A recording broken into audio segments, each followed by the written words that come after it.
The sun burns white overhead.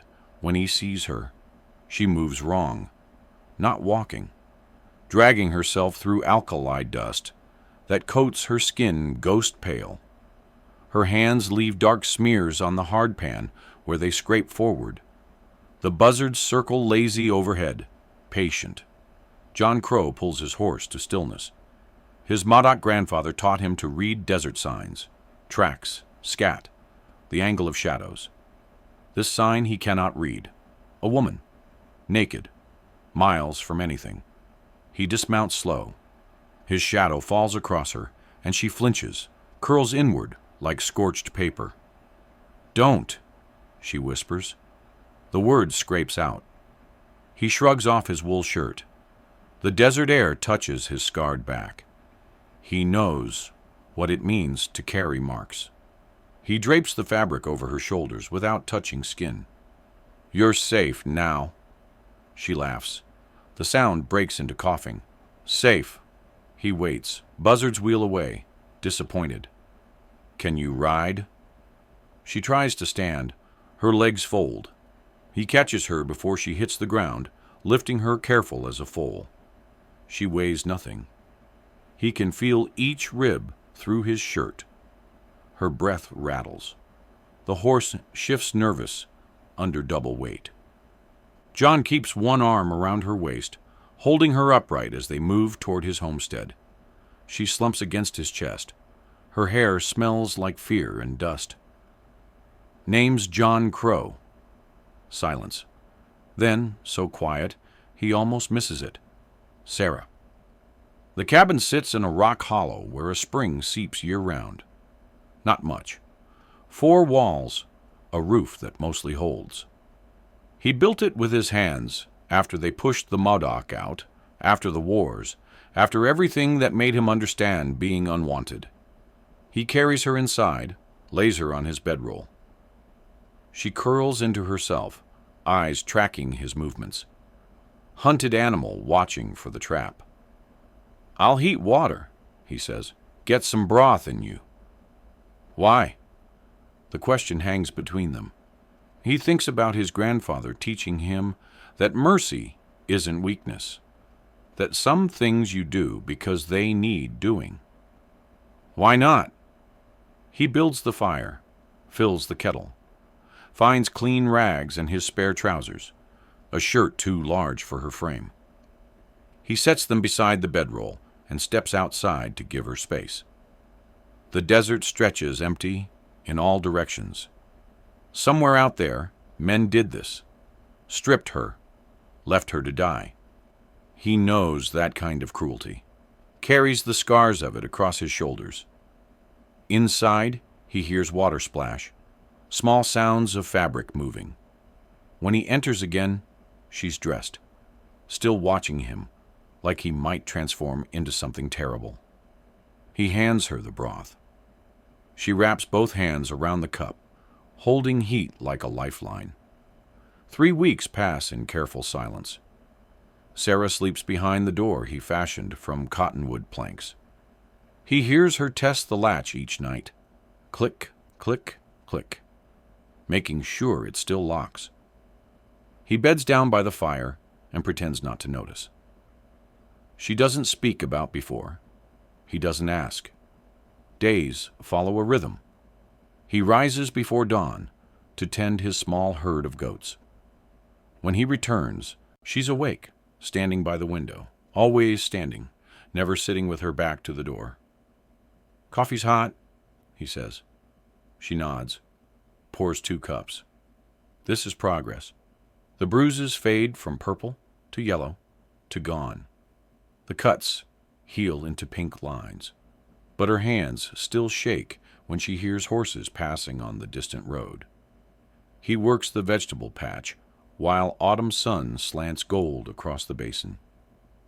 She watches from the porch, wrapped in a blanket despite the warmth. After a week, she comes closer, stands at the garden's edge. "What are you planting?" "Potatoes, onions, things that keep through winter." She's quiet a long time. Winter. Gets cold here. Snow closes the passes until spring. He sees her calculate. Trapped here, nowhere to run. Her jaw tightens. "There's a family," he says, not looking up. "Alvarez, 10 miles south. Good people. They'd take you in. Get you to the stage line when you're ready. You want me gone." He sits back on his heels, meeting her eyes. They're gray like storm water. "I'm saying you got choices. Always got choices here." She looks at the mountains, the garden, the cabin, back to him. Something shifts in her face. "I don't know how to grow things." He offers her the spare spade. She takes it. Their fingers don't touch. He shows her how to break the crusted earth, how to measure spacing, how to plant each seed with room to grow. She works clumsy at first, then finds a rhythm. Sweat dampens her hairline. Her hands, soft from wherever before was, begin to callous. They work until dusk paints the sky purple. She straightens, pressing one hand to her lower back. "Hurts?" "Good hurt," she says. "Honest hurt." He understands. Some pain proves you're alive. That night she leaves her door open 6 inches. He sees lamplight spilling through the gap as he banks the fire. Progress. The next day brings rain. Not the violent summer storms that flood the washes, but steady autumn rain that soaks deep. They stand on the porch, watching water bead on the hard ground. Won't the seeds drown? They need this. Need softening up before they can push through. She looks at him sidelong. Things need breaking before they grow? Sometimes. Or maybe they need gentling, making soft enough to let something new through. Thunder rolls distant. She doesn't flinch. Another step forward. Inside, the cabin feels smaller, with rain drumming the roof. He mends tack while she sits cross-legged on the floor, sorting dried beans he bought from town. Her movements are careful, deliberate, finding order in small tasks. "The men who left me," she says suddenly, "they were my husband's brothers." He keeps his hands steady on the leather, waiting. "He died.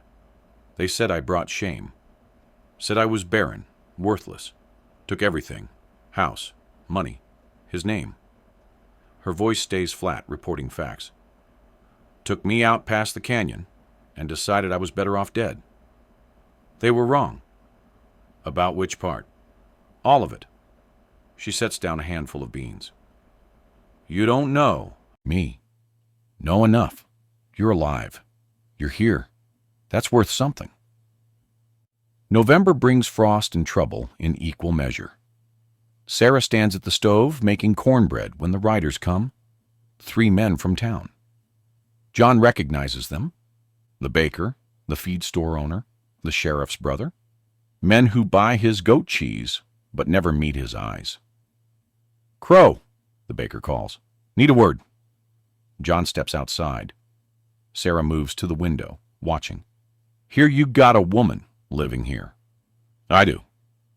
The feed store owner shifts in his saddle. Ain't proper. Half-breed living alone with a white woman. People talk. Let them talk. It's more than talk. The sheriff's brother leans forward. "Some folks saying you took advantage. Saying she's here against her will."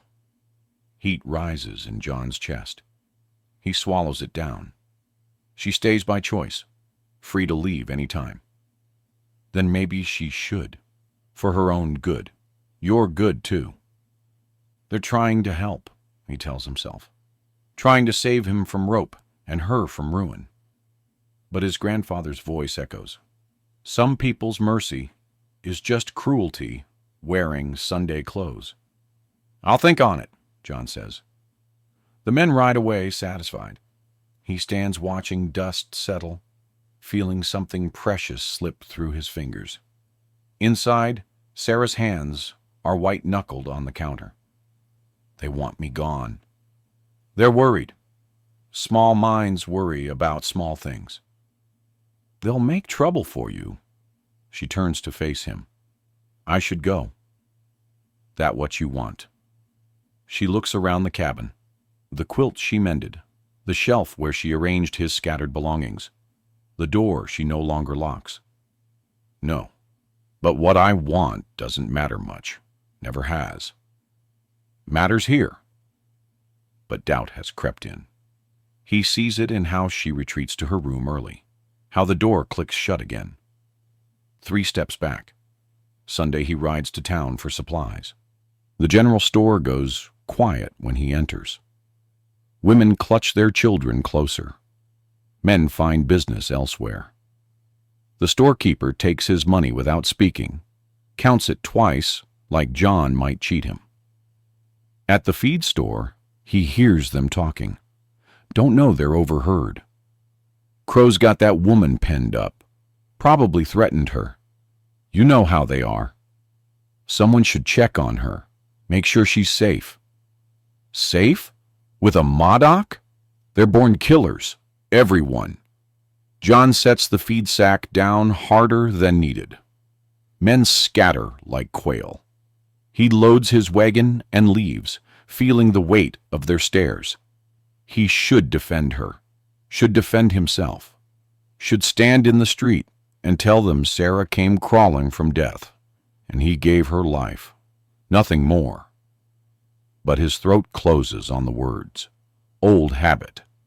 Keep your head down. Don't make yourself a target. His grandfather would be ashamed. Home feels different when he returns. Sarah has the trunk open, the battered thing that holds everything she owns, which is nothing. She's folding his spare shirt, the one she wore that first day.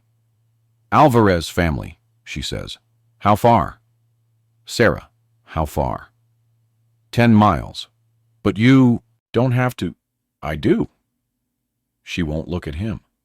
You've been kind, kinder than anyone. But I won't make you a pariah.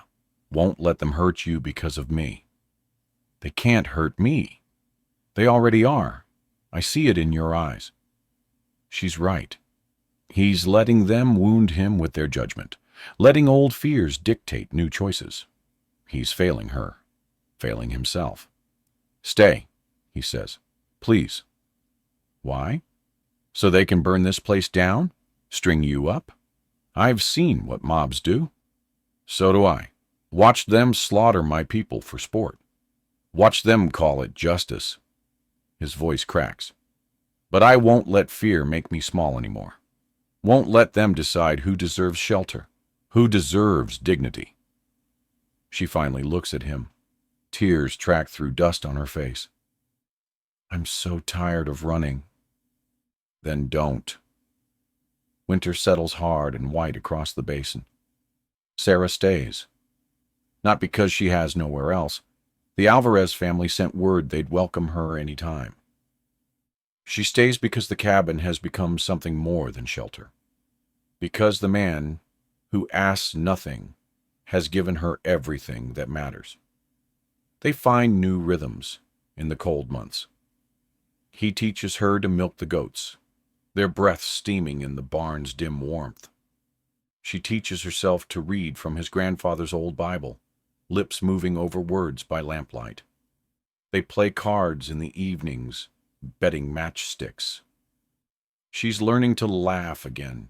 Small sounds, rare, precious. Snow locks them in.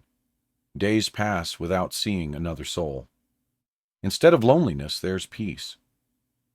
One night she asks about his scars. He's quiet so long she thinks he won't answer. Then, soldiers caught me after the war. Wanted to know where the others hid. Used whips for asking. Did you tell? Nothing to tell. Everyone was already dead or gone. She reaches across the space between them. Her fingertips brush his wrist. First time she's touched him by choice. I'm sorry. Me too. Sorry for what they did to you. Sorry I didn't stand up in town. Didn't claim you as... He stops. As what? As mine. If you want to be. The fire pops. Snow taps against the window. The whole world holds its breath. I'm broken, she whispers. So am I. I can't give you children.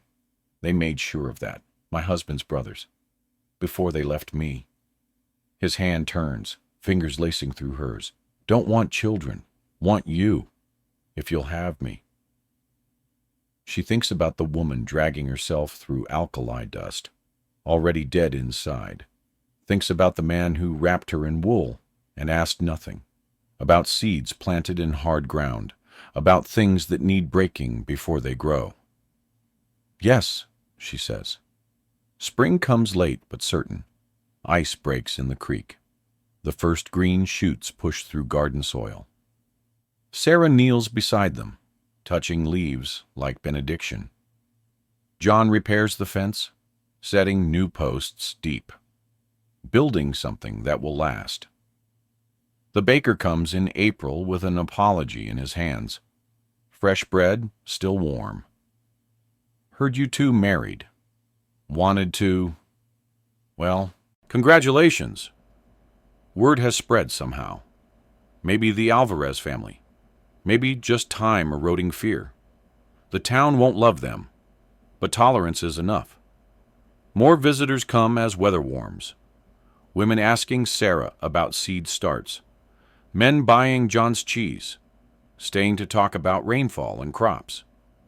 Small gestures, bridge building. One evening, Sarah unpacks the trunk completely, smooths the empty bottom like closing a chapter. She folds it away in the corner. Don't need it anymore. No? This is home, not something I'm passing through. They stand on the porch watching sunset paint the mountains gold. His arm circles her waist. She leans into him, no longer flinching from touch. Your grandfather, she says. What would he say about all this? John considers, remembers the old man's weathered face, his careful lessons. He'd say we don't find love, we build it, like shelter, like home, one choice at a time. Wise man. He was. The garden stretches green before them, potatoes flowering, onions sending up shoots. Everything they planted together, growing toward harvest. Sarah thinks about the woman in the desert, stripped of everything. That woman died there. This woman, this Sarah, was born in the aftermath, built from mercy and patience, and seeds planted in frozen ground. Thank you, she says, for what? For seeing me, when I was nothing, when I was broken. You saw something worth saving? He turns her to face him. His hands frame her face, thumbs brushing cheekbones. Wasn't me saving you. Was you choosing to live? Choosing to stay? Choosing this? He gestures at the cabin, the garden, the life they're building.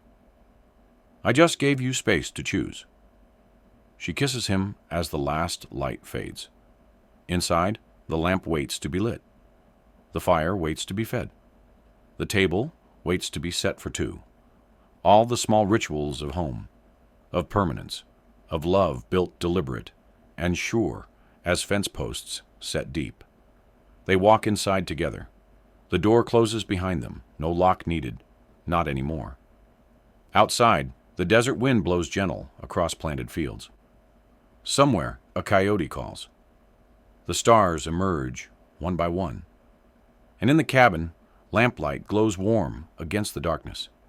Two people who found each other in the wasteland, who chose mercy over fear, who built something beautiful from broken pieces. The garden will bloom. The seasons will turn. And they will tend what they've planted together.